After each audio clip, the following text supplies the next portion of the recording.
Dandadan episode 4 has finally come out and it's everything I wanted it to be. I've been really looking forward to the rematch between my favorite When Will They couple and the Turbo Granny. A lot has happened, including some stuff that I definitely blocked out of my memory, but hey, now I have a lot more to talk about.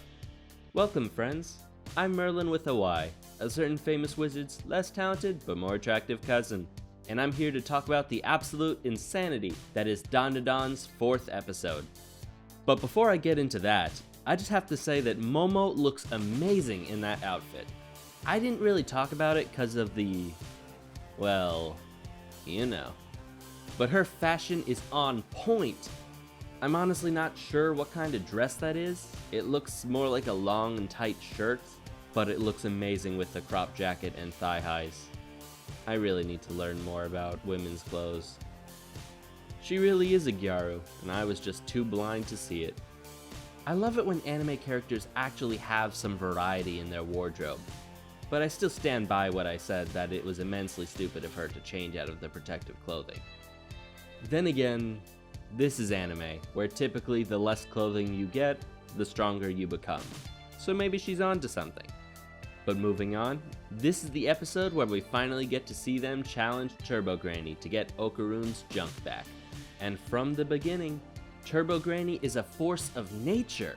Not only does she easily show how powerful she is, with her essentially being able to kill them the moment they enter her domain, but if it wasn't for Momo remembering to challenge her, the series would be over right then and there. However, it's not just her power that makes her dangerous. For someone who supposedly hates cheaters, she's got a very loose definition of the rules. The Turbo Granny really shows why you gotta be very specific when dealing with spirits. Hell, she was really clever with it. Not just the counting, but the way she returned Okarun's dick just so they couldn't use her power against her. She took away one of the only advantages they had right in the beginning, and that's without the bullshit counting loophole. Let me give you a word of advice that while not completely matching the situation, is still applicable. You don't fuck with Faye. God only knows how many times I've made that mistake. But they were so close to losing right there because of her tricks. Thank God Okarun took one for the team. I love weird as fuck solutions to crazy situations, but even I'm a bit grossed out, though that's drowned out by the sheer hilarity of it. Honestly, respect, because I would not do that even if it would save me. And I hope that's the case for others too. I pray that no one is down bad enough to fetishize the Turbo Granny. Though you gotta give it to Science Saru, they made even the teat sucking into a work of art. A work of art that's really weird and funny, though not enough that I would let my family see this. But despite how ridiculous it is, it somehow worked. They trapped Turbo Granny inside Okarun and are on the run from a giant spirit crab. God, I love Dandadan.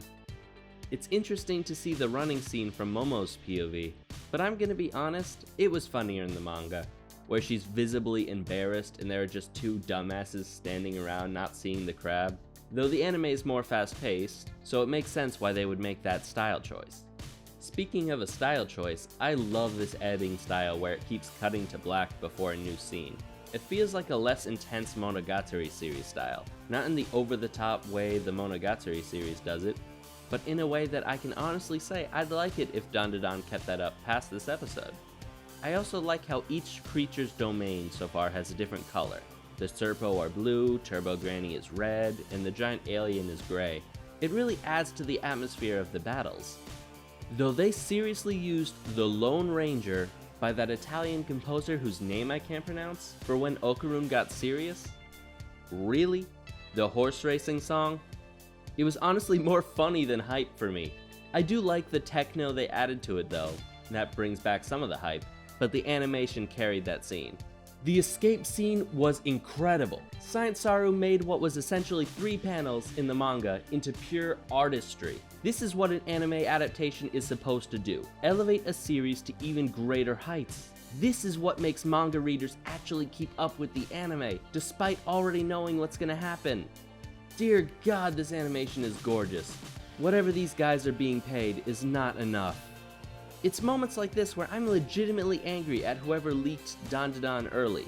I get that they think they were giving the finger to Netflix and sticking up for the little guy, but the amount of disrespect that it must have been for the animators who worked on this is heartbreaking. These people worked so hard on this, and if Dandadan doesn't get a second season because of this, then someone is going to die. Anyways, back to the show. I know I've said it before, but holy shit, Momo! You are a god! I love it when characters use the environment and wit to defeat opponents that completely outclass them. Not only that, but both Okarun and Momo got to shine. Momo with her genius 1000 IQ plays and psychic powers, and Okarun with titty biting and his willingness to go through what should be the most painful cardio possible. They pulled out all the stops and still barely won. That's the best kind of challenge in fiction, where the slightest change would have completely changed the outcome, most likely not for the better. Even after the hype of the battle, when everyone's resting, eating crab, they really show off that weird energy of the characters. Though if I'm being honest, that crab looks kinda nasty. Though maybe that's just me.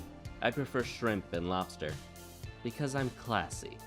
And I know what you're gonna say, but Seiko is no meme. She might be crass, but she has a good reason for trying to check, and for more than just cheering Okarun up. However, she wants to check someone to help cheer them up. I am up for that. Don't look at me like that. I gotta take what I can get. I want what they have.